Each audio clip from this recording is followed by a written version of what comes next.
प्रणाम। मनमोहक कृतियों पटल, मोहन कीर्ति पटल पर जुड़ी समस्त कृतिकारों को प्रणाम, अभिनंदन, बहुत बहुत स्वागत। हमारा जो पटल पर आदरणीय गिरीश चंद बिष्ट हसमुख जो दिल्ली पर जुड़ी हुई छन और ललित तिवारी जो जालंधर बटी जुड़ी हुई छन। ये पटल पर कृपाल सिंह शीला जो और हमारे डॉक्टर बी एस कालाकोटी जो हल्द्वानी बटी जुड़ी हुई जी। तो आज हमारी कहानियों का अखिल क्रम बाण लाग रहा हमारे बीच में डॉक्टर तिलक राज जोशी जी सन चंपावत बटी और उन्हें हम ये कहानी क्रम में एक सुंदर कहानी उन्होंने सुनो और मैं उन्होंने निवेदन करूं कि एक सुंदर प्रस्तुति धरवे पटल कृतार्थ करना कृपा करला। बहुत बहुत अभिनंदन, आपको हार्दिक स्वागत छो। प्रणाम डॉक्टर तिलक राज जोशी। जय मोहन कृति पटल में जुड़ी न सब विद्वान कंदे प्रणाम छे और एक कहानी जिगर आरु में परिवर्तन। या तो तुम मर जाती या मैं, तब शायद कुछ शांति होती इस घर में। न आप मर सकते हैं न मैं इतना बताए देती हूँ कि मैं तुम्हारे हित के लिए नहीं मरना चाहती, अन्यथा मैं कब के गले में फंदा डाल दिए होती।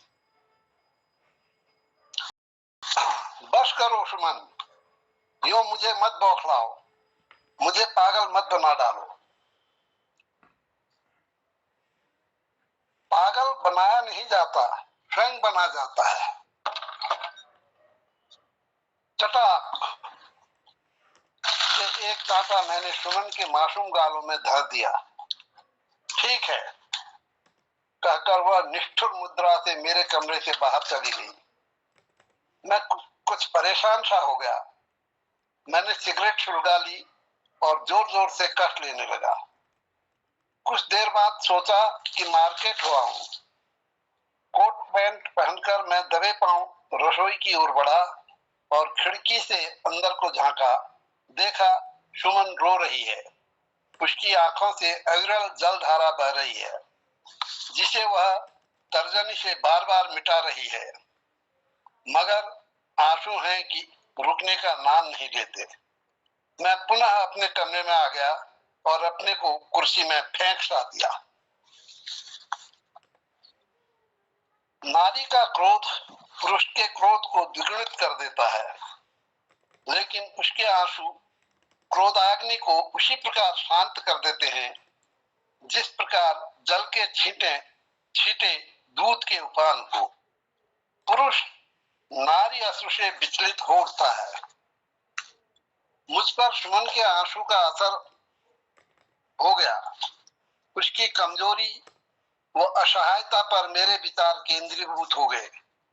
मैं प्यार व दया से द्रवीभूत हो बुदबुदाया, पगली। ठीक इसी समय वह दरवाजे के पास पहुंची थी। शायद मुझे भोजन कराने को बुलाने आ रही थी। उसने मेरे बुदबुदाहट को सुना और प्राय चीखती हुई बोली, अभी तक गाली देने में हो, लगता है आपका दिमाग खराब हो गया है। मुझे इस पर अत्यंत क्रोध आया, क्योंकि मैं समझ गया था कि वह गलती पर है। मैंने गलत कर कहा, दूर हट कमीने की औलाद। वह लौट गई। मेरी समझ से बाहर की बात है कि क्यों कर मेरे विचारों और भावनाओं में इतने शीघ्र परिवर्तन हुआ करते हैं। विचारों और भावनाओं में शीघ्र परिवर्तन मेरे व्यक्तित्व का अंग है। पल में खुश हो जाता हूं और पल में नाराज। सुमन का व्यवहार इससे भिन्न है। वह आज नाराज हो जाएगी तो 3-4 दिन तक उसके चेहरे में उदासी छाई रहेगी। उसके बाद भी वह कई दिनों तक सहमी और संकुचित रहती है। मजाक करते करते रुक जाएगी, जैसे उसे सप्ताह भर पहले घटना की अचानक याद आ गई हो।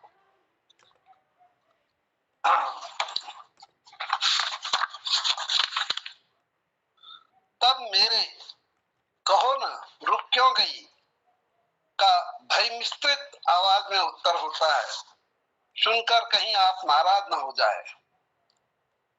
मैं इस उत्तर पर गंभीरता से प्रतिक्रिया व्यक्त करूं कि अच्छा रहने दो, तो सुमन तुरंत पूछती है, नाराज तो नहीं हो गए? मेरी नाराजगी तुम्हारा क्या कर लेगी? मेरा उत्तर होता है। वह कहती है, सब कुछ। अच्छा, तो तुम कौन सी बात कहने जा रही थी? इतनी बात हो जाने पर मजाक का मजा किरकिरा हो जाता है। अब इस चुहल में कोई आनंद नहीं रहता, यह साधारण कथोपकथन हो जाता है, मात्र रह जाता है। हाँ, तो वह कुछ मुस्कुराकर कहती है, तुम मुझे प्यार नहीं करते हो तो किसे करता हूँ? शायद हाँ, मुझे नहीं करते, बस किसे करते हो मैं नहीं जानती। यह मजाक मुझे पसंद नहीं। तो क्यों कहा था कि नाराज नहीं होऊंगा? मैं हंस देता हूँ। मैं जानता हूँ कि वह जो कुछ कहना चाहती थी यह वह नहीं है। शायद सुमन पुनः पड़ोसी के घर किसी नवजात शिशु के जन्म अथवा किसी बच्चे को गोद लेने के विषय में कहना चाहती थी। पता नहीं क्यों ये दोनों बातें मैं सुनना नहीं चाहता हूँ। मेरी हेकड़ी ने उसे भीरू बना दिया है। आज की झड़प का कारण यह था कि मेरे ऑफिस से आने तक श्रीमती सुशीला बैठी हुई थी। मेरे आते ही वह चल दी। श्रीमती सुशीला श्री राजेंद्र सिंह अध्यापक की नव विवाहिता धर्मपत्नी है। काफी मिलनसार व बातूनी है। मैंने उन्हें जब बैठने को कहा तो वह बोली, धन्यवाद, अभी मैं चढ़ूंगी, वे स्कूल से पहुंचने ही वाले हैं। मैंने फिर भी उन्हें बैठने का आग्रह किया तो वह पूछने लगी, भाई साहब माफ कीजिएगा, यदि आपकी धर्मपत्नी आपके ऑफिस से घर पहुंचते समय पड़ोस में गप लगाने गई हो तो आपको कैसा लगेगा? और मेरे प्रत्युत्तर की प्रतीक्षा किए बिना नमस्कार कहकर वह चल दी। उनके जाते ही मैंने सुमन से पूछा, इन्हें चाय पिलाई या नहीं? नहीं पिलाई। क्यों? परसों राजू की माँ को जब चाय पिलाई तो आप नाराज हो गए थे और आज पूछते हो कि चाय क्यों नहीं पिलाई? उसमें और इसमें क्या कोई अंतर ही नहीं है? क्यों नहीं है? बहुत अधिक अंतर है। वह बुढ़िया है, आकर्षण विहीन, और यह अभी यौवन में पदार्पण किए हुए है। सुमन ने मुस्कुराते हुए कहा। मुझे कुछ ऐसा आभास हुआ कि जैसे सुमन ने मेरी कमजोरी को पकड़ा है।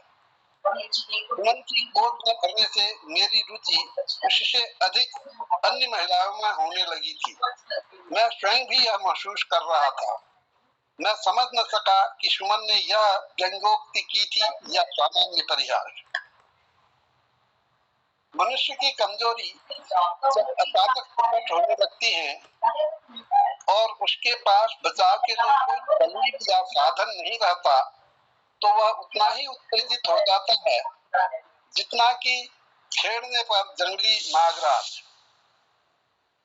ऐसी परिस्थिति में वह अपनी कमजोरी को दफनाने के लिए उल्टा चोर कोतवाल को डांटे वाली कहावत चरितार्थ करने लगता है।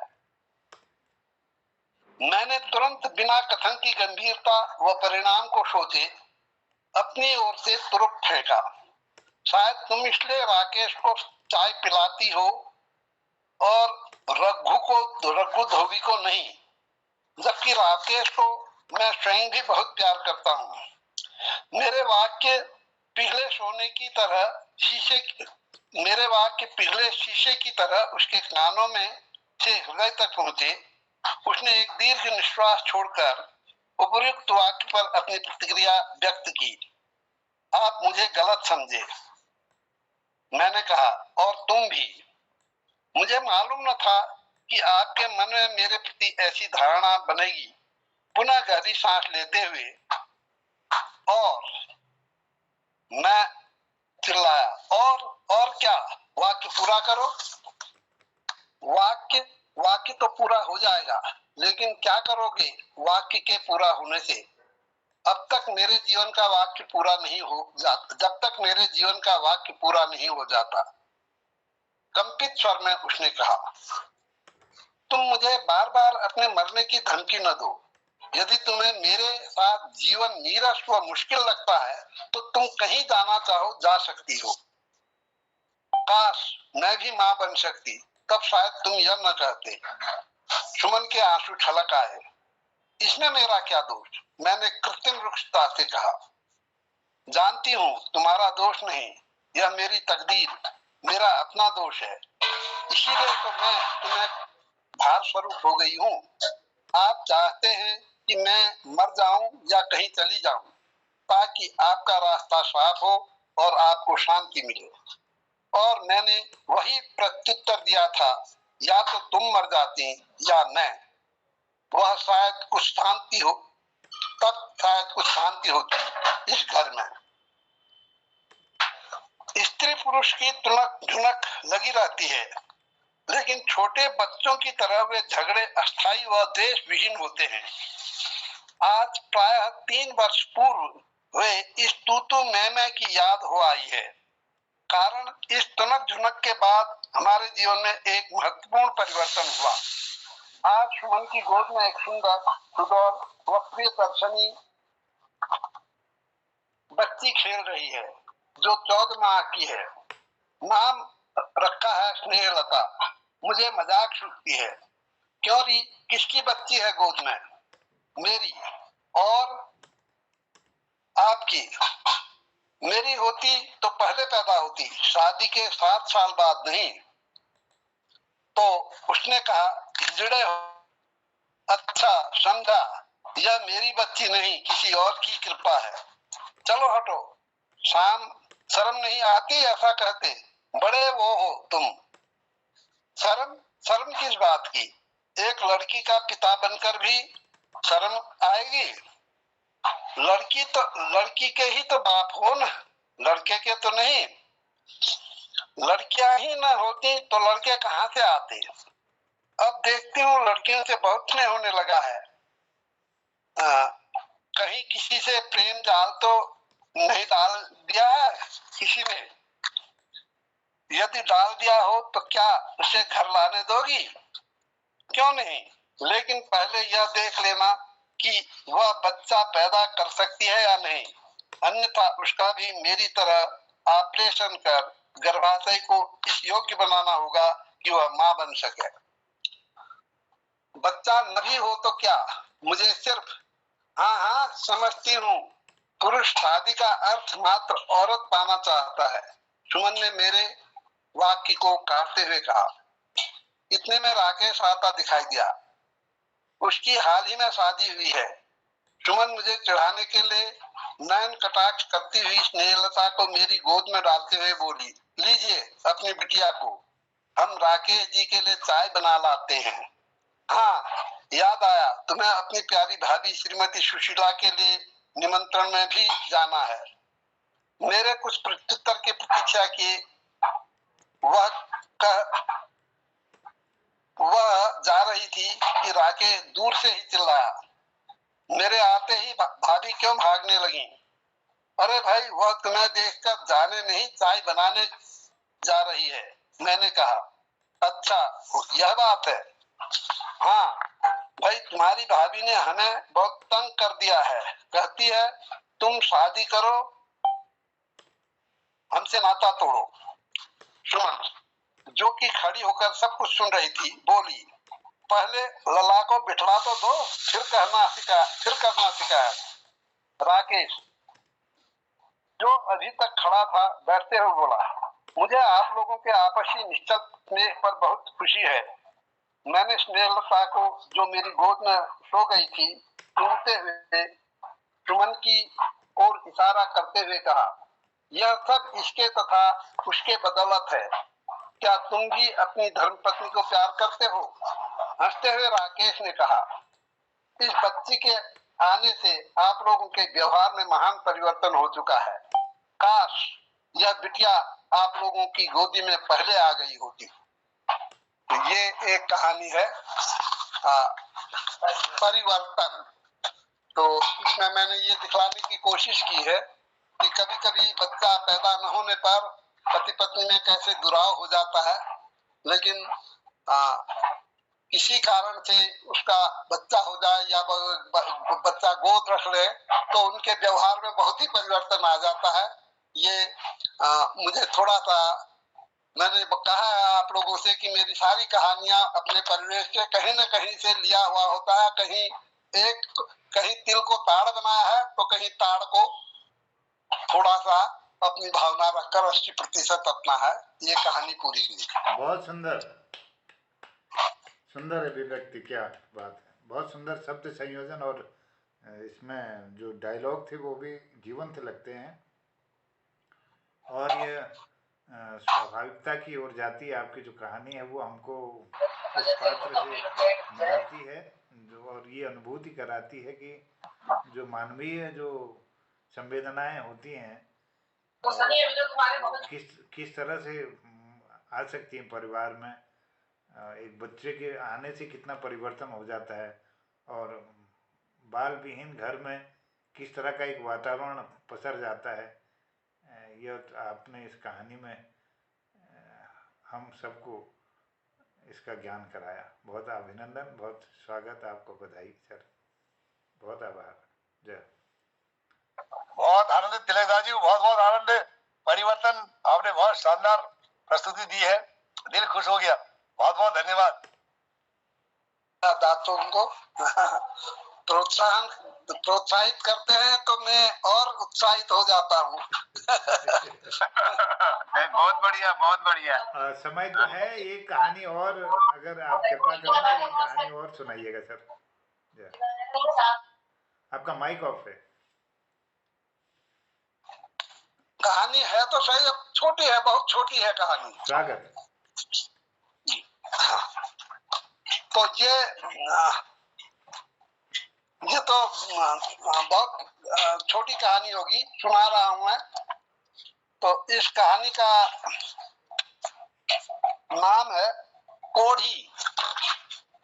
कोढ़ी।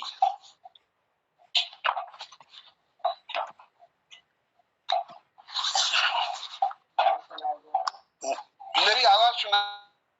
जी जी, मेरी आवाज सुनाई दे रही?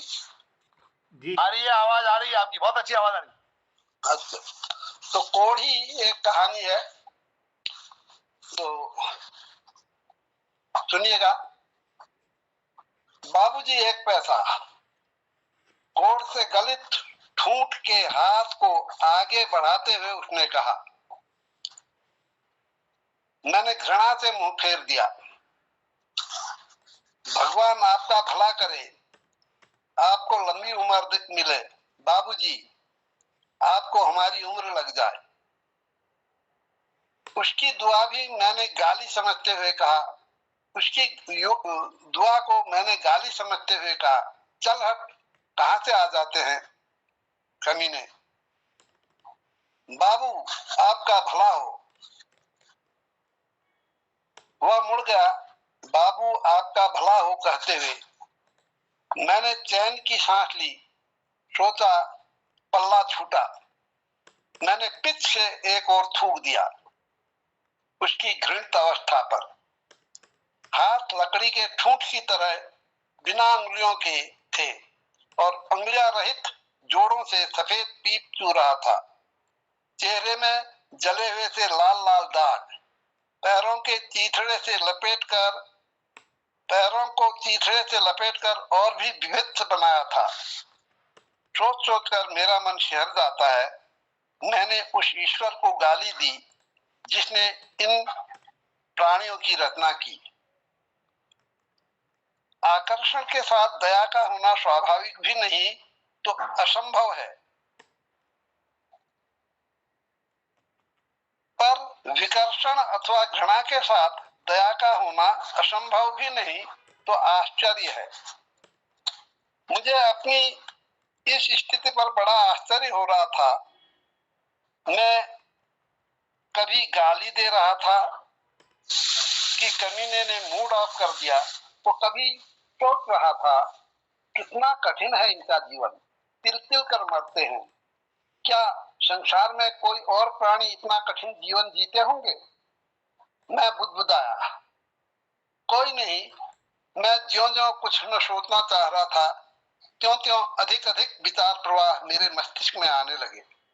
मैं शायद इसी भावावेश में अपने गंतव्य की ओर अधिक तेजी से चलने लगा था। अंत में एक विचार आया कि मैंने उसे चार पांच पैसे न देकर भूल की। मैं लौट पड़ा, शायद 5 पैसे देने के लिए। विचारों का प्रवाह मनुष्य को सोमनोबुलिज्म के रोगी जैसा बना देता है, जो इस संसार में चलते फिरते हुए भी इस संसार से बहुत दूर किसी दूसरे संसार का प्राणी हो जाता है। वह निद्रा में ही चलने लगता है। शायद मेरी स्थिति भी वही थी, क्योंकि मेरी नींद की ही स्थिति एक चीख ने भंग कर दी। मैंने मानो नींद से जगते हुए आंखें टिमटिमाई, वो वास्तविक संसार में पहुंचा। मैंने सामने देखा, शायद बस एक्सीडेंट हो गया है। मैं बुदबुदाया, मेरे कदम तेज हो गए दुर्घटना स्थल पर पहुंचने के लिए। मैं चीखते चीखते रुका, देखा वही कोढ़ी जीप की चपेट में आकर पिस गया है। ओह गॉड, मैंने आ भरी। लाश लावारिस थी, अतः उसे म्युनिसिपल के उच्चाधिकारियों ने कुछ जमादारों को दफनाने का आदेश दे दिया। एक जमादार पूछ बैठा, बाबूजी इसके कफन का तो कुछ दीजिएगा, हम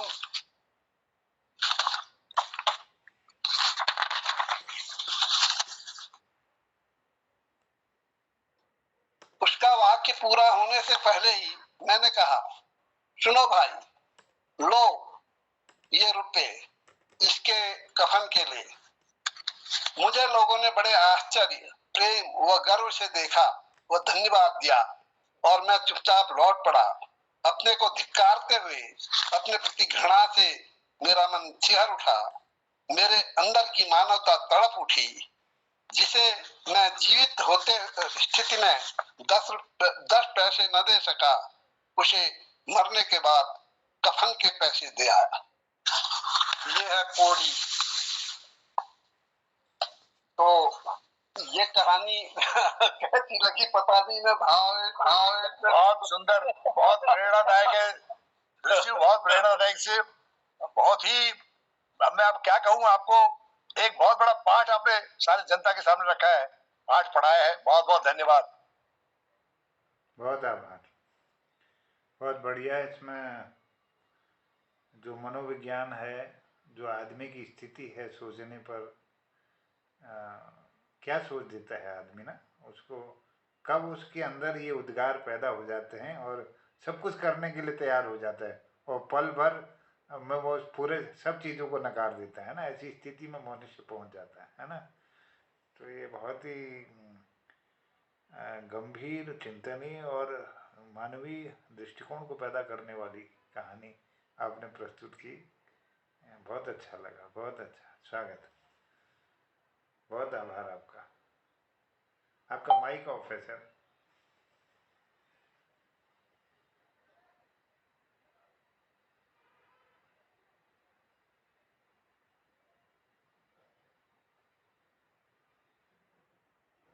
शीला जी आ गई हैं?